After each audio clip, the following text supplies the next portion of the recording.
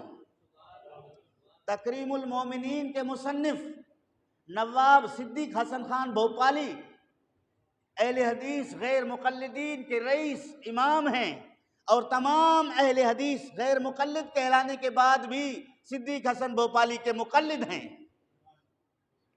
وہ تکریم المومنین میں کہتے ہیں کہ نبی کریم صلی اللہ علیہ وآلہ وسلم نے فرمایا علی منی وانا منہ وہو ولی کل مومن، علی ہر مومن کا ولی ہے۔ یہاں ولی بمانا ناصر ہے، ولی بمانا ناصر، اس میں فاعل کا صیغہ نصر سے ماخوذ، جس کا معنی مدد کرنے والا۔ کیا ہے؟ مدد کرنے والا۔ رسول کریم صلی اللہ علیہ وآلہ وسلم نے فرمایا کہ علی ہر مومن کا مددگار ہے۔ علی ہر مومن کا، اونچی آواز میں کہہ دو، علی ہر مومن کا۔ جو حضرت علی کرم اللہ وجہ کریم کے ساتھ استعانت کا قائل ہے، حضرت علی کرم اللہ وجہ کریم سے مدد لینے کا قائل ہے، حضرت علی شیر خدا رضی اللہ تعالیٰ عنہ کو اللہ رب العالمین کی اذن و عطا سے مددگار سمجھتا ہے، وہ حضرت علی کرم اللہ وجہ کریم کا غلام ہے، وہ علی کا غلام ہے۔ اگر سنتا ہے کہ یا علی مدد کا نعرہ لگ گیا، چہرے پہ بل آ گئے، تو سمجھو وہ ظاہری طور پر تو علی کے ساتھ تعلق جوڑنے کی بات تو کرتا ہے، لیکن دل میں کچھ کالا کالا ہے، چونکہ علی مومن کا مولا ہے۔ علی کی عظمت سن کر خوش ہوگا تو مومن ہوگا، علی کے مرتبے کو سن کر خوش ہوگا تو مومن ہوگا، حضرت علی کرم اللہ وجہ کریم کے فضائل سن کر خوش ہوگا تو مومن ہوگا۔ نبی کریم صلی اللہ علیہ وآلہ وسلم نے ارشاد فرمایا، ترمذی شریف کے اندر حدیث موجود ہے، فرمایا علی ہر مومن تجھ سے محبت رکھے گا، مومن کبھی تجھ سے بغض نہیں رکھ سکتا، اور ہر منافق تجھ سے بغض رکھے گا، منافق کبھی تجھ سے بغض نہیں کر سکتا، محبت نہیں رکھ سکتا۔ جس کے دل میں نفاق ہے وہ علی کا دوست، بولو، جس کے دل میں نفاق ہے وہ علی کا دوست نہیں ہو سکتا، جس کے دل میں ایمان ہے وہ علی کا دوست ہے، چونکہ حضرت علی کرم اللہ وجہ کریم ہر مومن کے مددگار ہیں۔ ایک حدیث۔ دوسری حدیث، نبی کریم صلی اللہ علیہ وآلہ وسلم نے فرمایا من کنت مولا فعلی مولا، جس کا میں مولا ہوں اس کا علی مولا ہے، جس کا میں مولا ہوں اس کا علی مولا ہے۔ یہاں محدثین نے مولا کا معنی محب قرار دیا ہے، جو محبوب رکھتا ہے مجھے وہ علی کو محبوب رکھے گا، جو دوست رکھتا ہے مجھے وہ علی کو دوست رکھتا ہے۔ یہ تو حضرت علی رضی اللہ تعالیٰ عنہ کے خصوصی جزوی فضائل کو نبی کریم صلی اللہ علیہ وسلم نے بیان کیا، ورنہ نبی کریم صلی اللہ علیہ وآلہ وسلم نے اپنے خطبات میں بارہا یہ اعلان فرمایا، ارشاد فرمایا، اللہ اللہ فی صحابی، اللہ اللہ فی صحابی، لا تتخذوہم غرضا من بعدی، فمن احبہم فبحبی احبہم ومن ابغدہم فببغضی ابغدہم۔ نبی کریم صلی اللہ علیہ وسلم نے فرمایا کہ میرے صحابہ کے بارے میں اللہ سے ڈرو، میرے صحابہ کے بارے میں اونچی آواز میں کہہ دو میرے صحابہ کے بارے میں اللہ سے ڈرو، میرے بعد جو میرے صحابہ کرام رضوان اللہ تعالی علیہم اجمعین سے بغض رکھے گا وہ بغض میری بغض کی وجہ سے ہوگا، یعنی اس کا اصل میں حقیقی طور پر میرے ساتھ بغض ہے، اس میرے بغض کا اظہار وہ میرے صحابی سے بغض رکھ کے کرتا ہے۔ وَمَنْ أَحَبَّهُمْ فَبِحُبِّي أَحَبَّهُمْ، جو ان کے ساتھ محبت کرتا ہے وہ محبت میری وجہ سے کرتا ہے، چونکہ میں اسے محبوب ہوں تو میری محبت کی وجہ سے میرے غلاموں کے ساتھ بھی محبت رکھتا ہے۔ لیکن خصوصی طور پر جزوی فضائل میں حضرت علی کرم اللہ وجہ الکریم کا نام لے کر فرماتے من کنت مولاہ فعلی مولا، جس کا میں مولا ہوں اس کا علی مولا ہے، جس کا میں مددگار ہوں اس کا علی مولا ہے، جس کا میں دوست ہوں اس کا علی دوست ہے، جس کے مشکل کشائی میں کرتا ہوں اس کی مشکل کشائی علی کرتا ہے، جو مجھ سے محبت رکھتا ہے وہی علی سے محبت رکھتا ہے۔ یہ اعلان کیا مصطفیٰ کریم صلی اللہ علیہ وسلم نے۔ اسی موقع پر حضرت علی کرم اللہ وجہ الکریم رضوان اللہ تعالی علیہ مجمعین کے متعلق کچھ ناسنجیدہ لوگوں کی طرف سے ناشائستہ جملے آپ صلی اللہ علیہ وسلم کو موصول ہوئے، ان کے رد کرتے ہوئے آپ صلی اللہ علیہ وسلم نے فرمایا من کنت مولاہ فعلی مولا، جس کا میں مولا ہوں اس کا علی مولا ہے، تو حضرت علی کرم اللہ وجہ الکریم کے مقام، مرتبہ اور فضیلت کو ثابت کیا۔ قرآن مجید میں بھی حضرت علی شیر خدا کے فضائل موجود ہیں۔ انما ولیکم اللہ، بے شک اللہ تمہارا ولی ہے یعنی مددگار ہے، انما ولیکم اللہ، بے شک اللہ تمہارا مددگار ہے، ورسولہ، اور اللہ کا رسول تمہارا مددگار ہے، والذین آمنوا، اور وہ لوگ جو ایمان لائے، وہ لوگ جو ایمان لائے، الذین یقیمون الصلاۃ ویؤتون الزکاۃ وہم راکعون، وہی لوگ جو نماز قائم کرتے ہیں اور زکوٰۃ دیتے ہیں، رکوع کی حالت میں اللہ رب العالمین کی راہ میں مال خرچ کرتے ہیں۔ رکوع کی حالت میں اللہ رب العالمین کی راہ میں مال خرچ کرتے ہیں۔ یہ آیت کریمہ حضرت علی کرم اللہ وجہ الکریم کے شان میں نازل ہوئی ہے۔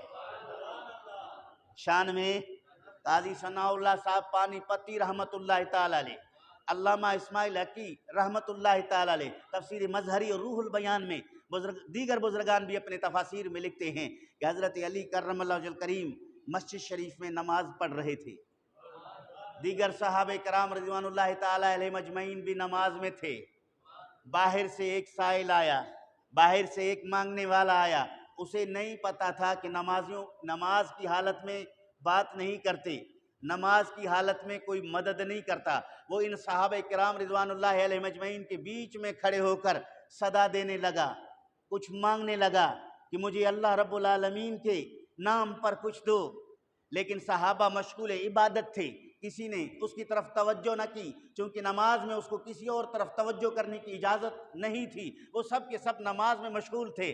سائل نے سب کی طرف دیکھا کہ ہر ایک اپنے اپنے عمل میں مشغول ہے، کوئی میری طرف دیکھتا نہیں ہے، کوئی مجھ سے بات کرتا نہیں ہے، کوئی میری مدد کرتا نہیں ہے، اور وہاں پھر وہ بولنا شروع کر دیا کہ اتنے سارے لوگ یہاں موجود ہیں، یہ میری مدد نہیں کرتے، میں ایک مسکین آدمی ہوں، اللہ کے نام پہ مانگ رہا ہوں لیکن مجھے کوئی نہیں دے رہا۔ حضرت علی کرم اللہ وجہ الکریم مسجد کے دروازے کی طرف نماز میں مشغول تھے اور حالت رکوع میں تھے، یہ شخص مسجد سے باہر نکلنا چاہا، حضرت شیر خدا نے اپنا ہاتھ یوں کر دیا، حالت رکوع میں ہاتھ باہر نکال دیا، اس ہاتھ باہر نکالنے کو سمجھا کہ حضرت علی کے ہاتھ انگلی مبارکہ میں انگوٹھی ہے، حضرت علی اشارہ دے رہے ہیں، اجازت دے رہے ہیں، یہ انگوٹھی تجھے دے دیا ہے، اللہ کی رضا کی خاطر سے نکال دے۔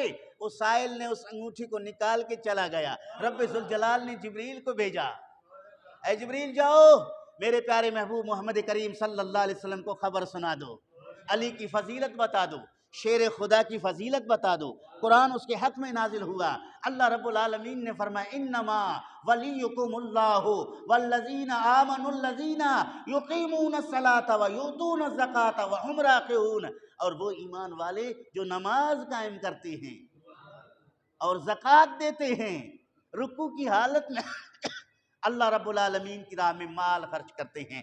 یہاں حضرت علی کرم اللہ وجہ کریم نماز سے فارغ ہوتے ہیں، مصطفیٰ کریم صلی اللہ تعالیٰ علیہ وسلم آپ کے اس عطیہ کو بارگاہ خداوندی میں قبولیت کا جو شرف حاصل ہے اس کی بشارت دیتے ہیں، اس کی خوشخبری سناتے ہیں، تو پتہ چلا حضرت علی شیر خدا رضی اللہ تعالیٰ عنہ کا شان، مقام اور مرتبہ رب ذوالجلال نے قرآن مجید میں بیان کیا۔ آپ کے صاحبزادگان حضرت امام حسن اور حضرت امام حسین رضی اللہ تعالی عنہما سیدہ شباب اہل الجنہ، مقام ہے، بڑا مرتبہ ہے، ان کی طبیعت ناساز ہو گئی، بخار دیگر معاملات۔ حضرت علی رضی اللہ تعالیٰ عنہ، حضرت سیدہ فاطمہ رضی اللہ تعالیٰ عنہا، ان دونوں نے اللہ رب العالمین کی بارگاہ میں منت مان لی، اگر ہمارے صاحبزادے ٹھیک ہو جائیں گے تو ہم 3 روزے رکھیں گے۔ کتنے روزے؟ 3 روزے۔ اگر ہمارے یہ بچے ٹھیک ہو گئے، اللہ نے انہیں شفا دے دیا، تو ہم رکھیں گے 3 روزے۔ اللہ رب العالمین نے ان کی منت قبول کی، حضرات حسنین کریمین صحت یاب ہوئے اللہ رب العالمین کے فضل سے۔ حضرت علی کرم اللہ وجہ کریم نے، سیدہ فاطمہ رضی اللہ تعالی عنہا نے اس منت پوری کرنے کے لیے روزوں کا اہتمام کیا۔ حضرت علی کرم اللہ وجہ کریم نے کوئی چیز کسی یہودی دکاندار کے پاس گروی رکھ کر کچھ سا جو ہے جو کے خرید کے لائے اور ان کو پیس کر آٹا بنایا۔ سیدہ نے اس کا آٹا بنا کے روٹیاں پکائیں، اب انتظار ہے افطاری کا۔ دروازے پہ ایک سائل ہے، دروازہ بجا کے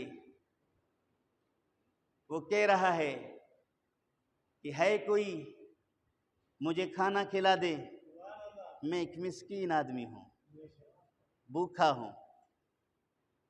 حضرت سیدہ فاطمہ رضی اللہ تعالی عنہا نے وہ پکی ہوئی روٹی حضرت امام حسن کے ہاتھ میں دے کر کہا باہر سائل کو دے دے، خود پانی سے افطار کیا۔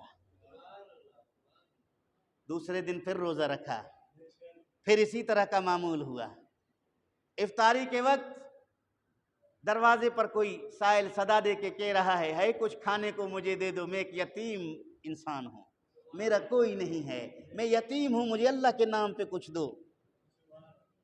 انہوں نے سیدہ فاطمہ رضی اللہ تعالی عنہا نے وہ کھانا جو اس وقت موجود ہے وہ اٹھا کر اسی سائل کی طرف بھجوا دیتی ہے، پھر پانی سے افطاری۔ اب تیسرا دن ہے، پھر افطاری کا وقت ہے، کھانا پک چکا ہے، دروازے پر سائل نے صدا دی، میں ایک قیدی آدمی ہوں، ابھی میری قید سے رہائی ہوئی ہے، بھوک سے نڈھال ہوں، ہے کچھ کھانے کو مجھے دیا جائے۔ سیدہ نے وہ کھانا بھی ان کی طرف بھجوا دی اور خود پانی سے افطاری کیا۔ حضرت علی شیر خدا بھی کمزور ہو گئے، نکاہت آ گئی، سیدہ فاطمہ کے چہرے پر بھی زردی کے آثار نظر آئے۔ رسول کریم صلی اللہ علیہ وآلہ وسلم نے کیفیت معلوم کی، انہوں نے واقعہ عرض کیا، وہاں رب ذوالجلال نے جبریل کو بھیجا۔ اللہ رب العالمین نے قرآن کی آیت نازل کی، وَيُطْعِمُونَ الطَّعَامَ عَلَىٰ حُبِّهِ مِسْكِينًا وَيَتِيمًا وَأَسِيرًا۔ وہ جو کھانا کھلاتے ہیں اللہ کی محبت پر، کوئی لالچ دنیا کا نہیں ہے۔ اگر کسی سائل کو کچھ دیا ہے تو اللہ کی محبت میں دیا ہے، اللہ کی رضا ہے۔ یطعمون الطعام علی حبہ، جس نے اللہ کی رضا اور اللہ کی محبت پر کھانا کھلایا، مسکینہ مسکین کو، یتیمہ یتیم کو، و اسیرہ قیدی کو۔ یہ شان حضرت علی شیر خدا رضی اللہ تعالیٰ عنہ کی ہے اور سیدہ فاطمہ رضی اللہ تعالیٰ عنہ کی ہے۔ پتہ چلا کہ ان کے عمل اللہ کے نزدیک اتنے مقبول ہیں، وہ عمل کر گزرتے ہیں، اللہ تعالیٰ جل شانہ فوری طور پر ان پر قرآنی آیات نازل کر کے ان کے شان ظاہر کرتا ہے۔ شیر خدا رضی اللہ تعالیٰ عنہ کی شان میں کئی آیات نازل ہیں۔ اہل سنت کا عقیدہ حضرت علی شیر خدا رضی اللہ تعالیٰ عنہ کے مقام اور مرتبہ، آپ کے فضائل جو ترتیب کے مطابق ہے، جو قرآن و سنت سے ثابت ہے، قائل ہیں، تو الحمدللہ جو اعتدال کا راستہ اہل سنت کا ہے۔ کچھ نے تفرید کر دیا، کچھ نے افراط کر دیا، کچھ نے حضرت علی کرم اللہ وجہ کریم کے خلافت کا انکار کر کے خارجی بن گئے، کچھ لوگوں نے حضرت علی سے محبت کر کے دیگر خلفائے ثلاثہ کا انکار کر کے رافضی بن گئے۔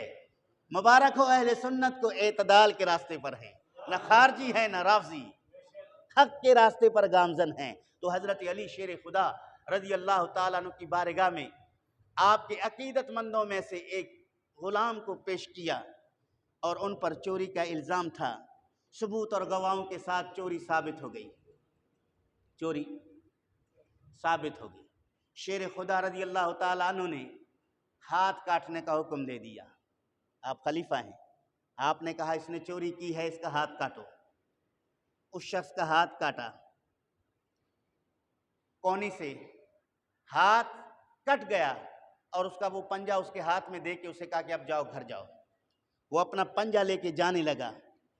راستے میں اسے حضرت سلمان فارسی رضی اللہ تعالیٰ عنہ اور حضرت ابن اقویٰ ملاقات کرتے ہیں۔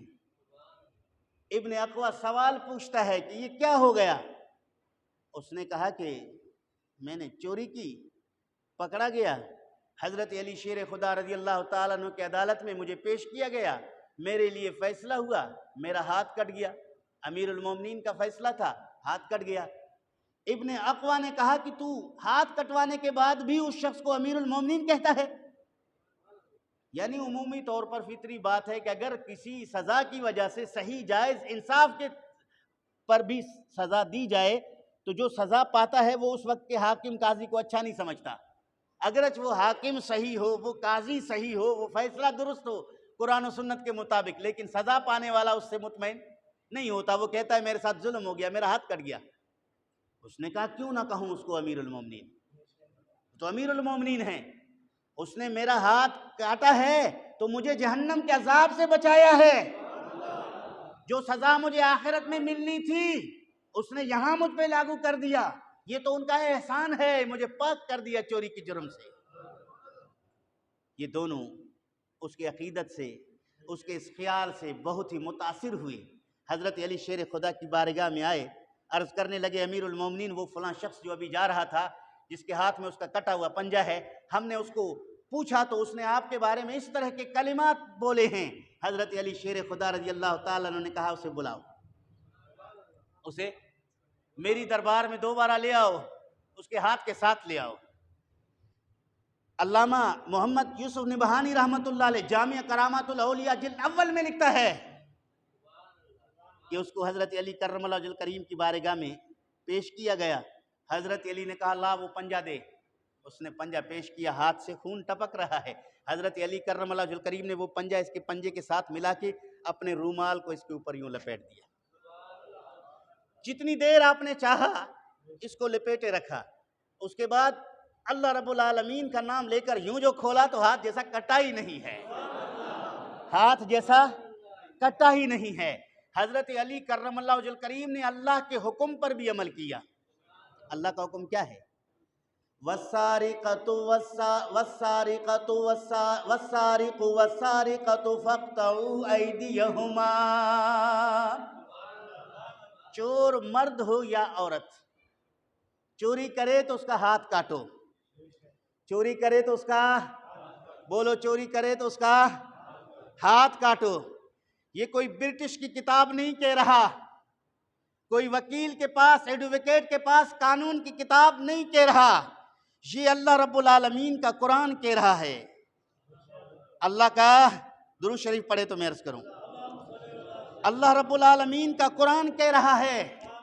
یہ تمام قاضیوں کے لیے، ججوں کے لیے، حاکم مسلمان حاکموں کے لیے درس عبرت ہے اور نصیحت ہے، یہ قرآن ہے۔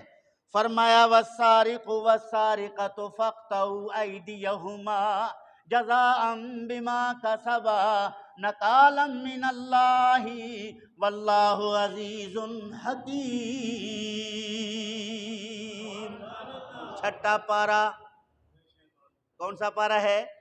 چھٹا پارہ، سورۃ المائدہ، آیت نمبر 38۔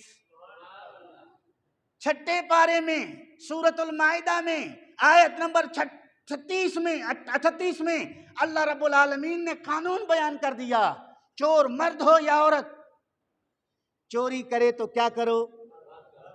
نہ کہ جیل بھرو، پھر رشوت لے کے چھوڑ دو، بڑے آدمی کا فون آ جائے تو بڑے چور کو بھی چھوڑ دو، چھوٹا مسکین ہو تو اس کے کپڑے اتار کے تشدد کرو. کیا یہ قانون ہے؟ کیا یہی اسلامی نظام ہے؟ اگر کسی چور کو سزا دلانے کے لیے عدالت عالیہ میں، معذرت چاہتا ہوں میں عدلیہ کی بارگاہ میں، اگر وکیل یہ آیت پیش کر لیتا ہے تو وہ عدلیہ کے اعلیٰ مسند پہ فائز ہونے والا کہتا ہے قرآن مجید کو رکھو، قانون سے دکھا دو، آئلی قوانین سے بتا دو. اب آئلی قوانین کا مطالبہ جج اس کرسی پر بیٹھ کے کرتا ہے، جبکہ وکیل قرآنی آیت پیش کر رہا ہے. اس سے بڑھ کر کوئی قانون کی کتاب ہے؟ اس سے بڑھ کر کوئی سچا نظام ہے؟ اس میں رب ذوالجلال نے واضح کر دیا کہ چور چوری کرے کیا کرو. حضرت علی نے عمل کیا تو کس پہ کیا؟ قرآن پہ. جو قرآن پہ عمل ہوا، جس کا ہاتھ کٹا اس نے تسلیم کس قانون کو کیا؟ قرآن کے قانون کو. جزا میں کیا ملا؟ گناہ بھی معاف ہو گیا. حضرت علی کی کرامت سے ہاتھ بھی دوبارہ مل گیا، ہاتھ بھی دوبارہ مل گیا. میں پھر مفکر پاکستان کی بات کرتا ہوں، ڈاکٹر اقبال کی رموز اسرار خودی پڑھیے. شاہ مراد کا دور ہے. شاہ مراد نے ایک معمار مستری سے کہا کہ ایسی خوبصورت مسجد بناؤ جو دنیا کے کسی کونے میں ایسی مسجد نہ ہو، اور وہ مسجد مجھے اچھی لگے، میں تجھے اتنا انعام دوں گا، اور جتنا خرچہ ہو حکومت وقت اس کو برداشت کرے گی.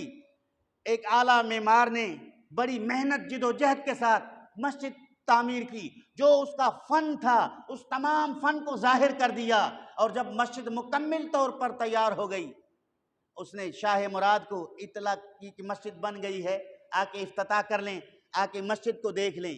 شاہ مراد اپنے ساتھیوں کے ساتھ، وزراء کے ساتھ مسجد کا معائنہ کرنے آیا. مسجد کو دیکھتا رہا، مسجد کی کھڑکیوں کو دیکھتا رہا، گنبدوں کو دیکھتا رہا، صحن کو دیکھتا رہا، محراب کو دیکھتا رہا، ممبروں کو دیکھتا رہا، پیلروں کو دیکھتا رہا. دیکھتے دیکھتے بادشاہ کو ایک پیلر اچھی نہیں لگی، پسند نہ آیا، اور کہا میں نے اتنا زیادہ مال خرچ کروایا، جو آپ نے کہا ہم نے دیا، لیکن یہ جو ہے اس طرح کیوں ہے، یہ ٹھیک نہیں ہے. اور صرف اس کو ناپسندی کا اظہار نہ کیا بلکہ غصے میں خنجر نکال کے اس معمار کا ہاتھ کاٹ دیا. بادشاہ کا روب دبدبہ ہے، حکومت کا بڑا پاور ہے، سپاہی فوج لشکر سپاہ موجود ہیں، اس نے غریب معمار کا ہاتھ کاٹ دیا. اس معمار کے ہاتھ کٹنے پر معمار نے اپنا کٹا ہوا ہاتھ لے کے عدالت میں پہنچا. اس وقت کے عدلیہ کی بات کر رہا ہوں. عدالت میں پہنچا، فریاد کیا کہ حضور میں ایک مزدور آدمی ہوں، مسکین آدمی ہوں. شاہ مراد نے، سلطان نے مجھے ایک مسجد تعمیر کرنے کے لیے کہا. اس نے کہا کہ مسجد خوبصورت بنائیں. جو میرا فن تھا، جو میرا ہنر تھا، جو میں جانتا تھا، میں نے اپنے تمام فن کو، ہنر کو استعمال کر کے بہترین مسجد بنائی. لیکن وہ مسجد بادشاہ کو پسند نہ آئی، اور پسند نہ آنے کی وجہ سے اس نے میرا ہاتھ کاٹ دیا ہے، لہٰذا میرے ساتھ انصاف کیا جائے. اسے یہ نہیں کہا گیا کہ جب تک وہ بادشاہ ہے اسے نہیں پوچھا جا سکتا، جب تک اس کی حکومت ہے ہم تو نہیں پوچھ سکتے چونکہ ہم اس سے تنخواہ لیتے ہیں، ان کے ملازم ہیں. فرمایا نہیں، فوری طور پر اس کو عدالت میں طلب کرنے کا نوٹس جاری کر دیا. شاہ مراد کو قاضی وقت کا نوٹس ملا کہ آپ کے خلاف معمار نے عدلیہ میں فریاد دائر کیا ہے اور آپ کو عدالت عالیہ نے طلب کیا ہے، پیش ہو جاؤ. شاہ مراد جب عدالت عالیہ میں آئے، جج نے کہا کہ پہلے آپ دورے پہ آتے تھے تو ہم اور ہمارے اسٹاف کے لوگ آپ کا استقبال کرتے تھے، آج آپ کا استقبال نہیں ہوا. پہلے آپ آتے تھے، ہم آپ کے لیے کرسی لگاتے تھے کہ آپ بیٹھ جائیں، لیکن آج آپ کے لیے کوئی کرسی نہیں سجائی گئی. اس کی وجہ یہ ہے پہلے آپ بادشاہ کی حیثیت سے آتے تھے، آج مجرم کی حیثیت سے آئے ہو. پہلے بادشاہ کی حیثیت سے آتے تھے تو بادشاہ کی تعظیم اور تکریم رعیہ پر لازم ہے. آج تو بادشاہ کی حیثیت سے عدالت میں نہیں آیا، آج جرم کر کے تو عدالت مجرم بن کے آیا ہے، لہٰذا اس کے ساتھ معاملہ جو ہاتھ کٹنے کا ہے پیش کیجئے. قاضی نے فریقین کی باتیں سنی. اگلی پیشی نہیں، تیسری پیشی نہیں، 6 مہینے کے بعد دوبارہ طلبی نہیں، سال کے بعد دوبارہ طلبی نہیں. کھڑے کھڑے ایک ہی پیشی میں، ایک ہی وقت میں۔ قاضی نے کہا قرآن کا قانون ہے، دانت کے بدلے دانت، ناک کے بدلے ناک، کان کے بدلے کان، ہاتھ کے بدلے ہاتھ، جان کے بدلے جان۔ تو نے ہاتھ کاٹا ہے، تیرا ہاتھ کاٹا جائے گا۔ یہاں ایک مزدور آدمی ہے، ادھر یہ بادشاہ ہے جس کے پیچھے ہزاروں لاکھوں لوگ ہیں، آستین کھولتا ہے۔ بادشاہ ہاتھ کٹوانے کے لیے آستین کھولتا ہے، اور آستین کھولنے کے لیے ایک ٹیبل رکھا جاتا ہے۔ بادشاہ اپنا ہاتھ لمبا کر کے پھیلا دیتا ہے، جلاد ابھی انتظار میں ہے کہ قاضی حکم دے تو میں ہاتھ کاٹوں۔ ادھر وہ مستور مسکین نے ہاتھ جوڑ کے عدالت عالیہ میں عرض کیا کہ میں نے اس کو معاف کر دیا، میں نے اس کو معاف کر دیا، میں عدالت کے فیصلے سے مطمئن ہو گیا، مجھے انصاف مل گیا۔ چونکہ میں ایک مزدور آدمی ہوں، میرا تو وقت گزر سفر ہو جائے گا۔ یہ اتنے بڑے ملک چلانے والے، لاکھوں لوگوں کے دینی، دنیاوی، مالی خدمت کرنے والے اعلیٰ شخصیت ہیں، میں نہیں چاہتا کہ میرے ہاتھ کے بدلے میں حاکم وقت کے ہاتھ کو کاٹ دیا جائے۔ میں نے اس کو معاف کر دیا۔ بادشاہ نے یہ سنا تو رموز خودی میں ڈاکٹر اقبال لکھتا ہے، ان کے آنکھوں سے آنسو بہنے لگے۔ دیکھا کہ ایک تو یہ میرا عمل جو میں نے ہاتھ کاٹا، ایک اس مسکین کا عمل ہے جس نے مجھے معاف کر دیا۔ بادشاہ نے کہا کہ جو تو دن میں کماتا تھا، جو تیرے گھر کے اخراجات ہیں، جو تیری مزدوری ہے، جو تیرے ہاتھ کا علاج ہے، وہ سب بیت المال سے کیا جائے گا۔ آج کے بعد تجھے مزدوری کرنے کی ضرورت نہیں ہے، تمہارا وہ وظیفہ تمہیں گھر ملے گا۔ یہ عدالت عالیہ کے انصاف تھے۔ آج اگر ایسا انصاف ہو جائے تو آپ کی جیل خالی ہو جائیں گے۔ آج اگر ایسا انصاف ہو جائے تو آپ کے تھانے خالی ہو جائیں گے۔ فوری طور پر ہاتھوں ہاتھ دلائل اور شواہد کے بنا پر فیصلے کیے جاتے ہیں۔ یہی فیصلہ اسلام چاہتا ہے۔ یہاں قرآن نے بھی کہا وَالسَّارِقُ وَالسَّارِقَةُ فَاقْطَعُوا أَيْدِيَهُمَا، مرد خواہ چور خواہ مرد ہو یا عورت، چوری کرے تو اس کا ہاتھ کاٹو۔ نبی کریم صلی اللہ علیہ وسلم کا دور اقدس ہے۔ ایک خاتون نے چوری کی، بنو خزیمیہ میں سے ایک اعلیٰ خاندان کی عورت نے چوری کی، فاطمہ اس کا نام ہے، اس نے چوری کی۔ نبی کریم صلی اللہ علیہ وسلم کی بارگاہ اقدس میں وہ کیس آیا۔ رسول کریم صلی اللہ تعالی علیہ وآلہ وسلم نے کیس سماعت فرمانے کے بعد اس خاتون کے ہاتھ کاٹنے کا حکم دے دیا۔ نبی پاک نے کہا کہ اس کا ہاتھ کاٹو، اس عورت کا ہاتھ کاٹو۔ اب تمام بڑے بڑے لوگ مشاورت میں لگ گئے کہ اس کا ہاتھ نہ کاٹا جائے، چونکہ یہ سردار کی بیٹی ہے، شہزادی ہے، قوم قبیلے کی بے عزتی ہوگی۔ اتنے اعلیٰ خاندان کے خاتون نے چوری کی ہے، ہاتھ کٹوا کے آ گئی ہے، یہ تو بڑا مسئلہ ہوگا۔ اب رسول کریم صلی اللہ علیہ وسلم سے کسی کو جرأت نہیں ہے کہ حضور سے عرض کر دیں کہ یا رسول اللہ صلی اللہ علیہ وسلم اس سزا کو آپ معاف کر دیں۔ نبی کریم صلی اللہ تعالی علیہ وآلہ وسلم کا غلام تھا حضرت زید بن حارثہ۔ کیا نام ہے؟ زید بن حارثہ۔ حضرت زید بن حارثہ کا بیٹا حضرت اسامہ، چھوٹے بچے معصوم ہیں، 3-4 سال کے بچے ہیں چھوٹے، اور نبی کریم صلی اللہ علیہ وسلم اس بچے سے بہت ہی زیادہ محبت فرماتے تھے۔ اس کو اپنے گود پہ بٹھاتے تھے، اس کے گال چومتے تھے، اس کا پیشانی چومتے تھے، اس کے ساتھ کھیلا کرتے تھے۔ رسول کریم صلی اللہ علیہ وسلم سے وہ بچہ بے جھجک اپنی بات کہہ جاتا تھا، کیونکہ بچہ محبت ہے۔ بچے کو محبت دے دو، وہ ممبر پہ بھی آ کے کہے گا، وہ عدالت کی کرسی پہ بھی آ کے کہے گا، بادشاہ وقت کو تخت پہ بھی کہے گا، کیونکہ ڈانٹ ڈپٹ خطرہ کوئی نہیں ہے، پیار اور محبت ہے۔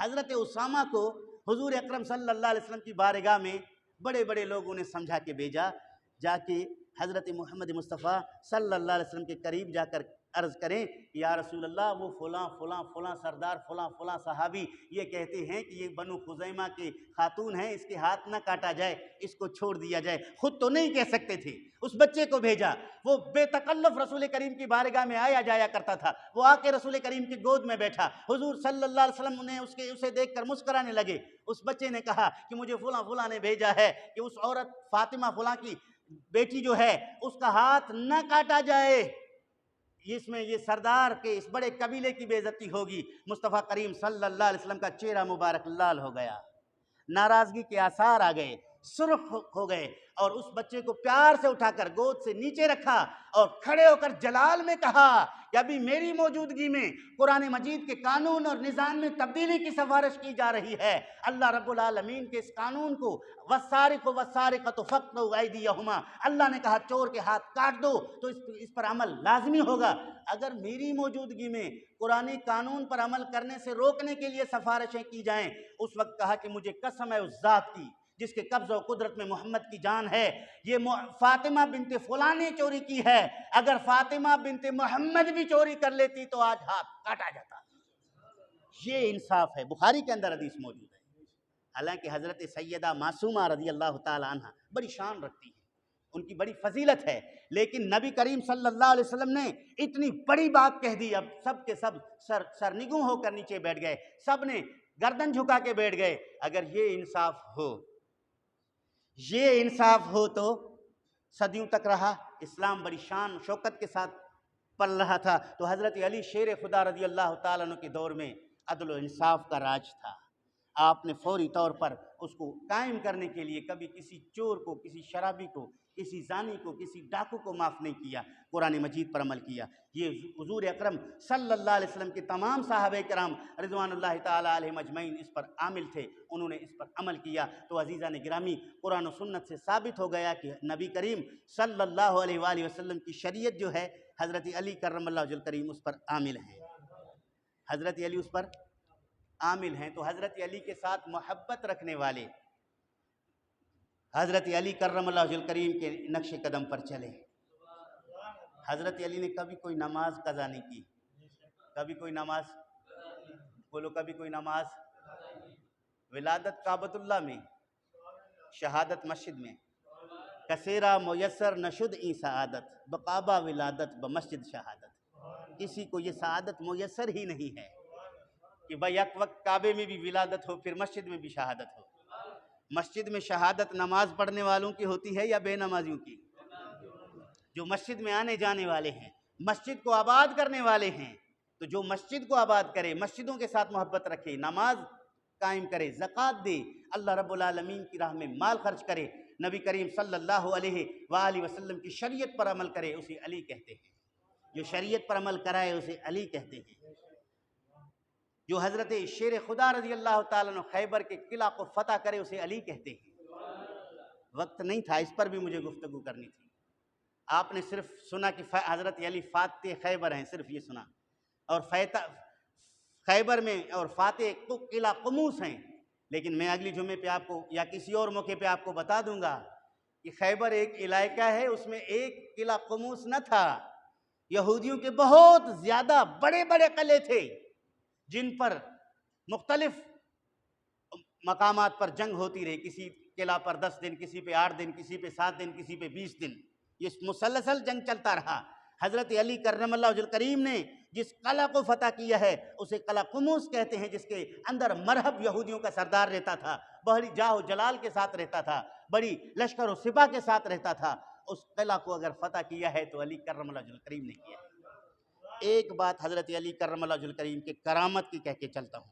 تکریم المومنین میں نواب صدیق حسن خان بھوپالی لکھتا ہے کہ حضرت علی کرم اللہ وجہ الکریم جب اپنی والدہ ماجدہ کے بطن اطہر میں تھے، ماں کے پیٹ میں تھے، حضرت سیدہ فاطمہ بنت اسد اس وقت کے رسم و رواج کے مطابق بتوں کے سامنے جا کر سجدے کا معمول پر عمل کرنا چاہتی تھی، تو حضرت علی کرم اللہ وجہ الکریم اپنی ماں کے پیٹ میں ہو کر اپنی والدہ کو سجدہ کرنے سے روک دیتے تھے۔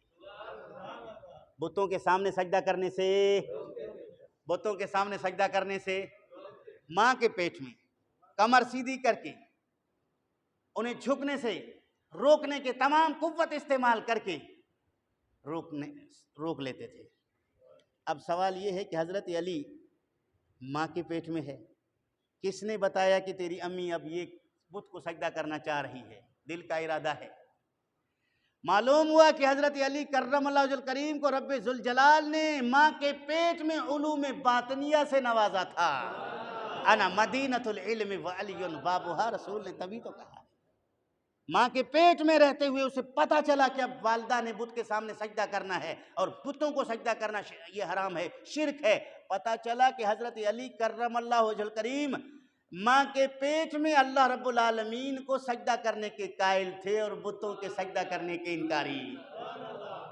اتنی بڑی بات کی اہل حدیث نے، تکریم المومنین کے مصنف اہل حدیث ہیں نواب صدیق حسن خان بھوپالی، جو 150 سال پہلے لکھی ہوئی کتاب ہے، اتنی قدیمی کتب کے اندر یہ واقعہ موجود ہے، اور تکریم المومنین میرے پاس موجود ہے، میری لائبریری میں موجود ہے، اور 1330 ہجری کا چھاپا ہے، یعنی تقریباً 1 صدی پرانی چھپی ہوئی نسخہ کسی دوست سے یہ ہمیں میسر ہوا، ہم نے محفوظ کر کے رکھا ہے، اوراق بڑے ضعیف ہیں لیکن وہ بات ابھی تک موجود ہے۔ تو اللہ تعالیٰ جل شانہ ہمیں حضرت علی شیر خدا رضی اللہ تعالیٰ عنہ کے عمل کی توفیق نصیب فرمائے، اور یہ ممکن ہے کہ جمعۃ الوداع ہو، اس لیے میں آپ سے عرض کیے دیتا ہوں، ہم نماز عید الفطر جو ہے 8:15 بجے پڑھائیں گے انشاءاللہ۔ اگر اگلا جمعہ ہوا جمعۃ الوداع تو اس پہ وضاحت کریں گے، اور 27ویں رات جو پیر کا دن ہوگا، منگل کی رات ہوگی، ہماری جامع مسجد نورانی میں ختم قرآن ہے، اس میں آپ تمام احباب کو ختم قرآن، تکمیل ختم قرآن کی دعا میں شرکت کی دعوت ہے، شیرینی تقسیم ہوگا، اس کے بعد رمضان شریف کے فضائل میں 27 شب قدر کی فضائل میں بیان ہوگا، سحری کا اہتمام اور انتظام بھی ہوگا۔ اللہ تعالیٰ جل شانہ ہمیں زندگی عطا فرمائے، ہمیں عمل عبادت کی توفیق نصیب فرمائے۔ جن دوستوں نے سنتیں نہیں پڑھے سنتیں پڑھے۔